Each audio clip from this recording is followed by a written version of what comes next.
Bonsoir, bienvenue dans le journal de TV78. Nous sommes le mercredi 17 novembre. Voici les titres.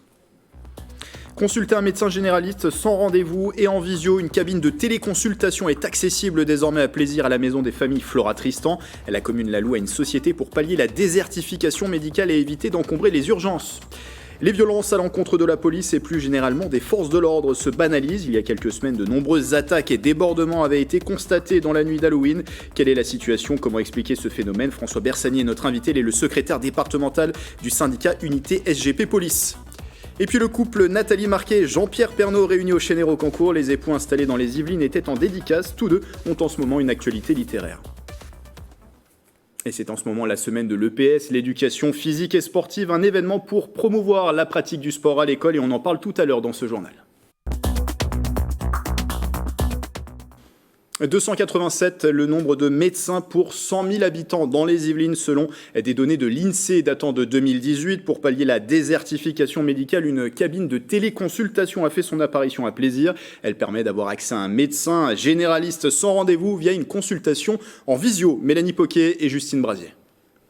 6 500 € par an, c'est le coût de location de cette borne de téléconsultation médicale à Plaisir.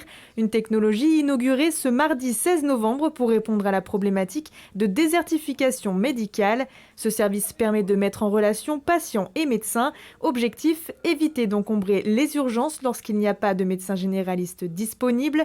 Le rendez-vous se déroule en visio, une habitude depuis la crise sanitaire. La Covid aussi a fait qu'aujourd'hui, on aime moins peut-être aller dans des endroits encombrés où il y a beaucoup de monde qui fait la queue, sauf pour des choses assez graves, bien sûr. Donc ça, c'est une possibilité qui offre une liberté et puis aussi une confidentialité qui est importante. Une personne est présente aux côtés de la machine. Le but, accompagner les patients dans leur démarche et désinfecter le matériel. C'est bien que quelqu'un soit là, d'abord pour nettoyer, désinfecter les petits appareils qui sont mis à disposition et puis aussi parce qu'il ne faut pas que les personnes soient, en plus de leur petite pathologie, je dirais, inquiètes par rapport à cette machine. Technologie de la société Medadom, la borne est implantée à la maison des familles Flora Tristan dans une salle dédiée. Un rendez-vous est possible toutes les 10 minutes en moyenne grâce à une centaine de médecins partenaires. Vous arrivez donc avec votre carte vitale, une carte bleue, un numéro de portable pour pouvoir vous connecter à votre compte et la téléconsultation va pouvoir démarrer. Vous allez vous retrouver face à un médecin en chair et en os, certes derrière un écran, mais qui va donc pouvoir établir un diagnostic et vous donner une réponse médicale. Une consultation prise en charge par la sécurité sociale reste à la charge du patient 7,50 €. À l'occasion de la semaine de la mobilité, 50 ans en Yvelines organisait son tout premier challenge vélo du 16 septembre au 15 octobre. Le but, encourager le développement de la pratique du vélo par les salariés travaillant dans l'agglomération. 3 challenges étaient proposés aux salariés. La remise des prix se déroulait en début de semaine à l'hôtel d'agglomération Attrape. Merck, Airbus, CPEM, au total 7 entreprises se sont lancées dans ce défi pour limiter leur empreinte carbone.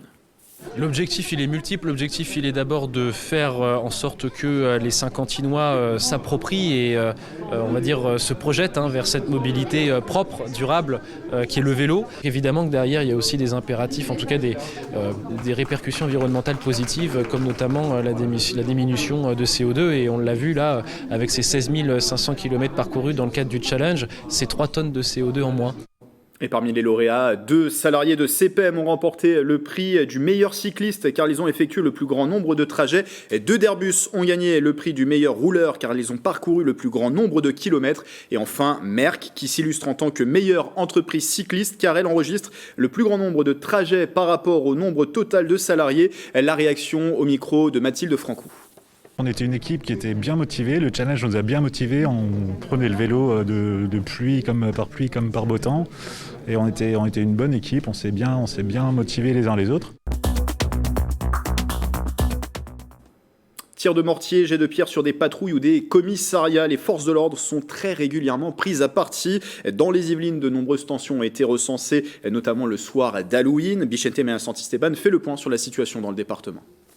En 2020, on a recensé en France 27 659 cas de violence à l'encontre de policiers. C'est 2 fois plus que lors de l'année 2000. Un chiffre malgré tout en baisse par rapport à 2019, année de Gilets jaunes. Mais comment se manifeste cette animosité dans les Yvelines ? Le fait le plus récent au Clé-sous-Bois, 2 jeunes de 17 et 20 ans ont été arrêtés après avoir attaqué la police le 27 octobre dernier. Une attaque organisée, l'un lance un caillou sur le véhicule pour briser la vitre, l'autre tente de tirer un mortier d'artifice à l'intérieur. Le verdict est tombé le 9 novembre dernier pour le plus âgé d'entre eux, 30 mois de prison dont 6 avec sursis. Le cas du second est toujours sous investigation du juge. Préférant garder le silence, il a été incarcéré en maison d'arrêt en attendant le jugement. Il a été également mis en cause pour vol en réunion sous la menace d'une arme et vol avec effraction. Mais la nuit la plus représentative de ces agissements est la nuit d'Halloween 2021 où plus d'une dizaine d'incidents ont été enregistrés dans le département. À Elancourt, les Mureaux, Trappes, Aubergenville ou encore Montigny-le-Bretonneux. Cela se caractérise surtout par des tirs de mortier envers les patrouilles, mais aussi des poubelles enflammées et des jets de pierre. Contactée par notre rédaction, la gendarmerie des Yvelines n'a pas souhaité répondre, préférant attendre la fin des procédures en cours. Culture anti-flic, tension entraînée par le Covid-19 ou encore escalade de la violence, les hypothèses sont nombreuses pour tenter d'expliquer ces phénomènes. Pour rappel, une dizaine de policiers et gendarmes sont tués en mission en France chaque année. Ils étaient 11 en 2020. François Bersani m'a rejoint en plateau, bonsoir. Bonsoir. Vous êtes le secrétaire départemental du syndicat Unité SGP Police. Alors ce thème des violences urbaines qui visent les forces de l'ordre revient beaucoup dans l'actualité. Ces dernières semaines, on se souvient forcément de ce tableau des primes qui a été découvert dans un hall d'immeuble du 77 qui promettait des récompenses pour abattre des policiers, violer des policiers. C'est un phénomène qui a tendance à se banaliser ces derniers temps. Alors malheureusement, oui, les attaques envers les forces de l'ordre ne font que s'amplifier. Les violences urbaines, bon, c'est un phénomène déjà assez vieux. Par exemple, là, sur cette année 2021, rien que depuis le mois d'avril, entre avril et ce jour, nous avons eu 800 faits de violences urbaines sur ce département des Yvelines. Ce qu'on appelle les violences urbaines, c'est aussi bien donc des incendies, de mobilier urbain, de véhicules, mais aussi toutes les attaques envers les forces de l'ordre, mais pas que. Ça peut être des attaques sur des bus, des attaques sur des pompiers. Aujourd'hui, toutes les nuits, quasiment dans les Yvelines. Alors, il y a des pics, j'entendais dans le reportage, vous avez des pics le 13 juillet, vous avez des pics le 31 octobre pour Halloween ou pour la Saint-Sylvestre. Mais aujourd'hui, toutes les nuits, vous avez des policiers qui sont agressés. Alors, il y a des villes qui vraiment captivent ce phénomène, Mantes, les Mureaux, Poissy, Sartrouville, Trappes. Mais aujourd'hui, vous avez des communes qui ne faisaient pas parler d'elles, comme la Selle-Saint-Cloud, comme Montigny-le-Bretonneux. Donc ça se généralise à l'ensemble du département, sur l'ensemble des circonscriptions aujourd'hui ? Oui, tout à fait, parce qu'aujourd'hui, l'autorité de l'État n'est plus respectée. On va dire que l'État de droit est en berne, pas seulement sur ce département. J'ai les échos de mes collègues des autres départements de la Grande Couronne francilienne, c'est pareil. Aujourd'hui, vous avez une mauvaise couverture de la voie publique par la police nationale par manque d'effectifs. Il faut savoir qu'entre 2010 et 2020, sur ce département des Yvelines, pour 1 200 000 habitants en zone police, nous avons perdu 300 policiers de voie publique. Il y a eu des annonces qui ont été faites, on y reviendra. On y reviendra tout à l'heure. Mais aujourd'hui, on paye le manque de couverture de la voie publique par les forces de police, malgré toute la bonne volonté qu'ils ont. J'allais vous demander, beaucoup de faits recensés ces dernières semaines. Vous le dites, quasiment tous les soirs, il y a des faits de violence ? Oui, vous avez des faits de violence urbaine tous les soirs. Alors ça aussi, de 2 à 6 par nuit, avec des pics à 30 comme le soir du 31 octobre. Mais tous les soirs, malheureusement, nous essuyons des jets de projectiles, mortiers, cocktails Molotov. Alors, cocktails Molotov un peu moins souvent, mais les projectiles et les tirs de mortier, c'est constant. Comment on peut l'expliquer ? Il y a plusieurs hypothèses qui sont soulevées, mais qu'il y ait une recrudescence justement de ce phénomène. Eh bien, écoutez, la recrudescence, par quoi elle s'explique ? Parce que d'abord, il n'y a pas la peur. Il n'y a pas la peur du policier ou du gendarme aujourd'hui. Pourquoi il n'y a pas cette peur ? Parce qu'on en revient toujours au vieux serpent de mer de la réponse pénale. Aujourd'hui, les personnes qui attaquent des policiers ou des pompiers ou des soignants ou des élus ou des professeurs ne sont pas sanctionnées comme ils le devraient. Alors on a tendance en France à créer de nouvelles infractions en haussant les peines. Mais le problème, ce n'est pas la lourdeur de la peine, c'est la certitude de la peine. Et aujourd'hui, cette certitude de la peine, elle n'existe pas. Quand vous commettez un délit, vous avez plus de chances de ne pas être inquiété que d'être inquiété. On parlera tout à l'heure de la réponse pénale, puisqu'un projet de loi est en ce moment en cours d'adoption. Est-ce que depuis les confinements, les comportements ont changé ? Est-ce que vous avez aussi observé ça, ou finalement on reste sur une tendance plutôt similaire depuis ces confinements ? On reste sur une tendance lourde. Il faut savoir que pendant les confinements, on avait assisté par exemple à une recrudescence des violences intrafamiliales, violences conjugales. Oui. Mais aujourd'hui, tous les soirs, vous avez des individus qui sont interpellés, quand je dis des individus, principalement des hommes, qui sont interpellés pour des faits de violence conjugale. Ça n'a pas cessé avec le confinement. C'était déjà présent avant le confinement. On en parlait peut-être un peu moins avec la libération de la parole et la création, par exemple, d'une plateforme à Guyancourt nationale de violences sexistes et sexuelles. Et beaucoup de communication aussi du gouvernement sur ce sujet. Mais aujourd'hui, non, la tendance lourde est à la montée des chiffres en matière de délinquance. Vous parliez tout à l'heure de ces 300 fonctionnaires qui sont partis de ce département des Yvelines en 10 ans. Et en avril dernier, le ministre de l'Intérieur, Gérald Darmanin, a annoncé un renfort policier sur le département, 128, qui ne concerne pas toutes les circonscriptions. D'ailleurs, on avait couvert, et vous étiez présent, ce rassemblement des maires de la circonscription de Plaisir, qui demandait à l'époque aussi des renforts, parce qu'ils n'étaient pas concernés par ces annonces. Finalement, 4 policiers ont été annoncés par la suite. Est-ce que ces renforts sont arrivés déjà aujourd'hui dans le département ? Eh bien, écoutez, Grégory, on assiste là à la technique numéro 1, c'est l'effet d'annonce. C'est-à-dire qu'on a annoncé, en effet, 124 policiers sur le département, mais ça n'est pas un solde positif, puisqu'en fait, entre les chiffres du nombre de policiers en décembre 2020 et à fin octobre, nous avons eu 4 policiers en plus sur le département des Yvelines. Pourquoi ? Parce qu'en fait, certes, on a essayé de faire venir 124 policiers, mais dans le même temps, vous avez eu les départs naturels. Alors, les départs naturels, ce sont les départs à la retraite, ce sont des passerelles vers d'autres métiers, et c'est surtout les mutations vers la province qui ont totalement annihilé l'effort des 124. Alors maintenant, on fait la différence aujourd'hui, il n'y a que 4 policiers supplémentaires. Entre le 31 décembre 2020 et le 1er octobre 2021, vous avez 4 policiers de voie publique, gardiens et gradés, en plus sur le département. Alors maintenant, on a eu connaissance d'un nouveau renfort sur les Yvelines, à peu près 92 policiers qui devraient arriver entre le 20 décembre et le 1er janvier. Mais comme dans la foulée de ce mouvement d'arrivée, il va y avoir des mouvements de départ, en final, on va retomber à une situation qui sera guère plus satisfaisante si on se revoit 6 mois après le 1er janvier 2022. Aujourd'hui, il n'y a pas de tendance lourde et constante d'augmenter le nombre de policiers. C'est du one-shot, on saupoudre un peu par-ci, un peu par-là, mais dans le même temps, il y a des départs. Donc on comprend que ça reste insuffisant. Pourquoi justement, au quotidien, vous avez besoin de ces renforts ? Pourquoi ils sont primordiaux pour les policiers ? Eh bien parce qu'aujourd'hui, même si nos gouvernants pensent qu'on va tout régler avec des algorithmes, avec de la vidéoprotection, avec des moyens techniques, non, aujourd'hui, la police, elle se fait encore par l'humain sur la voie publique. On n'a pas trouvé de méthode pour interpeller des auteurs de crimes ou délits sans la présence de policiers. Le gouvernement misait aussi sur le continuum de sécurité, un terme un peu techno qui veut dire qu'on fait travailler en gros la police municipale, les police municipale en complément de la police nationale, mais sur les Yvelines, c'est très hétéroclite. Vous n'avez pas des polices municipales très équipées partout dans le département. Donc, il y a encore beaucoup de circonscriptions police où c'est la police nationale qui doit assumer les interventions. Et quand vous êtes sur des secteurs avec seulement 5-6 policiers en police secours à l'instant T, eh bien, vous souffrez. Une dernière question sur la réponse pénale, peut-être plus forte, en tout cas c'est l'objectif d'un projet de loi qui s'appelle Responsabilité pénale et sécurité intérieure. Il a été adopté en première lecture par les députés, c'était en septembre. Il crée une infraction spécifique au code pénal sur les violences contre les forces de l'ordre. Ça concerne aussi notamment les policiers, les gendarmes, mais aussi les sapeurs-pompiers par exemple, avec des peines qui peuvent aller jusqu'à 7 ans d'emprisonnement, 100 000 € d'amende. Est-ce que ça va dans le bon sens ? C'est pas encore suffisant Je vous parlais, Grégory, tout à l'heure de l'effet d'annonce. C'est pareil, c'est de l'effet d'annonce. Alors vous allez dire que je condamne ou je guillotine toutes les annonces qui sont faites, mais en l'occurrence, nous, ce qui nous intéresse, c'est la certitude de la peine, à savoir qu'un délinquant ou un criminel est sûr qu'il va hériter d'une peine. La lourdeur de la peine, c'est quasiment accessoire. Aujourd'hui, vous pouvez aggraver les peines qui sont prévues, tant qu'elles ne sont pas prononcées par les juges du siège, ça ne sert à rien. Et aujourd'hui, le problème, c'est que nous, on réclame des peines automatiques, des peines incompressibles, des peines minimum, on appelle ça comme on veut, plancher, minimum, automatique, pour garantir en effet qu'il y ait un certain quantum de la peine qui soit prononcée. Parce qu'aujourd'hui, vous pouvez dire on va punir de 10 ans, mais si au tribunal judiciaire de Versailles, les affaires qui passent écopent de 3 à 6 mois de prison, ça ne sert à rien d'augmenter indéfiniment le maximum de la peine. Merci François Bersani d'être venu en plateau. Et je rappelle, Vous êtes le secrétaire départemental du syndicat Unité SGP Police 78.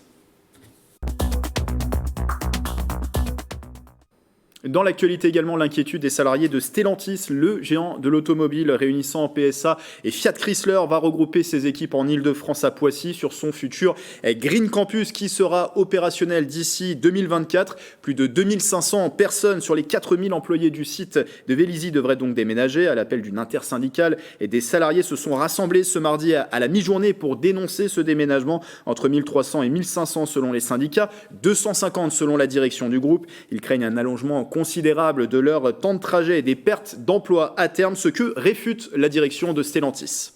Jusqu'à vendredi, c'est la semaine de l'éducation physique et sportive organisée par le syndicat SNEP FSU dans les Yvelines. Une réunion sur l'EPS et le sport hors scolaire est programmée à la Maison des Familles de Trappes ce jeudi. L'objectif, c'est de faire prendre conscience de l'importance du sport pour les jeunes. L'interview express par Célia Gatsongo.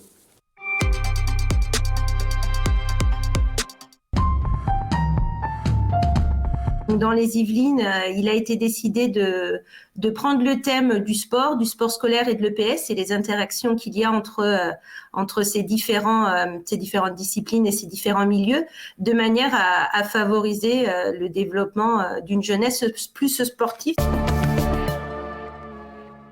C'est nous faire connaître notre discipline, parce qu'on se rend compte que depuis quelques années, elle a été un petit peu attaquée par les différents ministères. En l'occurrence, il y a par exemple plus d'épreuves spécifiques d'EPS au niveau du brevet des collèges, au niveau du DNB. Il y a eu aussi au niveau du bac, avec la réforme, la dernière réforme des lycées, l'importance de l'EPS a été minorée, et pourtant c'est la seule discipline qui est présente de la 6e jusqu'à la terminale, quelles que soient les filières. L'activité physique et sportive est fondamentale selon nous, donc ça fait partie bien sûr des disciplines obligatoires à l'école. Donc c'est important pour la santé, pour l'épanouissement de nos élèves, pour leur faire acquérir une culture sportive, bien évidemment, puisque plus on va être en capacité à l'école d'apprendre de choses dans les différentes activités sportives et artistiques, plus nos élèves auront à cœur ou oseront davantage aller dans les clubs sportifs, pratiquer des activités en dehors, que ce soit le savoir nager, ça en fait partie bien évidemment. En moyenne, l'air intérieur est 7 à 8 fois plus pollué que l'air extérieur. C'est en partant de ce constat qu'une société yvelinoise commercialise un décontaminateur et purificateur d'air capable de tuer bactéries, allergènes ou encore les virus. Une idée qui fait son chemin en ces temps de pandémie. Le reportage à Buchelet de Mathilde Franco.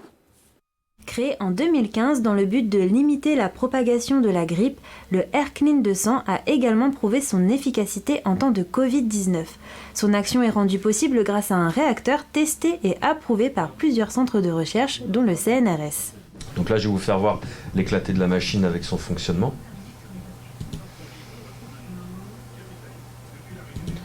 Donc là, en fait, l'air est aspiré par un ventilateur, freiné dans notre réacteur, qui est lui bombardé de l'UVA, et après l'air ressort décontaminé. On a mis un petit filtre devant, mais c'est simplement pour atténuer en fait la luminosité de la lampe. Et pour des raisons de sécurité et d'environnement, une lampe UVA est utilisée. L'UVA, pourquoi ? Parce que les UVC aujourd'hui génèrent de l'ozone. Donc si on décontamine avec un UVC, les personnes ne peuvent pas rester dans la pièce. Alors qu'avec notre équipement, vous pouvez décontaminer toute la journée, les personnes peuvent rester dans la pièce. Le décontaminateur Air Clean 200 est vendu à 550 € hors taxe, principalement à destination des lieux de fort passage, écoles ou EHPAD. Et des invités de marque au golf national de Saint-Quentin en Yvelines, les All Blacks sont venus taper quelques balles ce matin sur l'Albatros, célèbre parcours de la Ryder Cup 2018.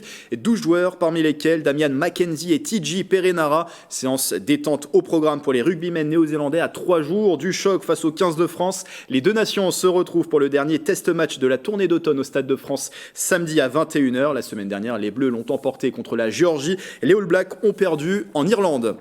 En boxe, on connaît désormais le prochain adversaire de Tony Yoka. L'athlète de 29 ans, originaire de Chanteloup-les-Vignes, sera opposé à Carlos Takam le 15 janvier à l'Accor Hotel Arena à Paris. Le 20e mondial tentera d'obtenir une 12e victoire en autant de combats chez les poids lourds en professionnel. Face à lui, Carlos Takam, au 23e rang mondial, âgé de 40 ans, il a déjà affronté les Britanniques Anthony Joshua et Joe Joyce, s'inclinant de peu à chaque fois. C'est le haut niveau mondial, un gros cap pour moi à confier l'Yvelinois à l'équipe. Tony Yoka qui s'est fixé comme objectif de conquérir une ceinture mondiale dans les prochains mois. Un couple de personnalités de sortie dans le département, Jean-Pierre Pernaut et Nathalie Marquet, étaient au Chénet-Rocamcourt à la librairie Le Bain l'Ancre. C'était samedi dernier, une séance de dédicaces et rencontres avec leurs lecteurs, Mélanie Poquet et Bichente Maria Santisteban. C'est sympa, on le fait de temps en temps, c'est la deuxième fois seulement cette année. Moi j'ai écrit mon livre il y a 1 an, on a fait peu de dédicaces avec la crise sanitaire. Présentateur emblématique du journal de 13h, Jean-Pierre Pernaut était ce samedi 13 novembre dans la librairie Le Bain d'Ancre au Chénet-Rocamcourt pour une séance de dédicaces, de quoi rendre nostalgiques certains visiteurs. C'est quelqu'un qui a fait découvrir des régions à mes parents et pendant leurs vacances, ils allaient donc dans les régions qu'ils ont découvertes grâce au JT. Monsieur Pernaut, en fait, ça fait depuis des années qu'on le regarde à la télé, le TF1, et donc pour nous, c'est un monsieur, c'est un sacré journaliste. Avec lui, Nathalie Marquet-Pernaut, sa femme, elle présentait son nouveau livre, Moi, j'y crois. Je crois à mes anges, à mes guides. Je fais des rêves prémonitoires, donc je peux que y croire. Dans mon livre, je raconte aussi que j'avais eu la date de la mort du frère de Jean-Pierre. Donc grâce à moi, il a pu lui dire un dernier adieu. C'est un livre étonnant pour une personnalité connue parce que les gens n'osent pas parler des rapports avec l'au-delà, des prémonitions, des pressentiments, des anges, etc. Et elle raconte tout ce qu'elle vit au quotidien. Habitant dans les Yvelines, le couple est familier de sa librairie locale. Je viens de temps en temps ici, j'aime bien. Pas assez souvent malheureusement, mais c'est vrai que quand j'avais les petits cahiers, les stylos à acheter pour mes enfants, c'est toujours ici que je viens. C'est donc naturellement que l'ancienne Miss France 1987 est venue rencontrer ses lecteurs pour faire découvrir son 4e ouvrage. C'est la fin de ce journal, merci de votre fidélité. Dans un instant, nouveau numéro du 7-8 Société. Mélanie Poquet parle ce soir avec ses invités de ces communes yvelinoises qui ont fait le choix de passer aux 30 km/h. Belle soirée avec TV78.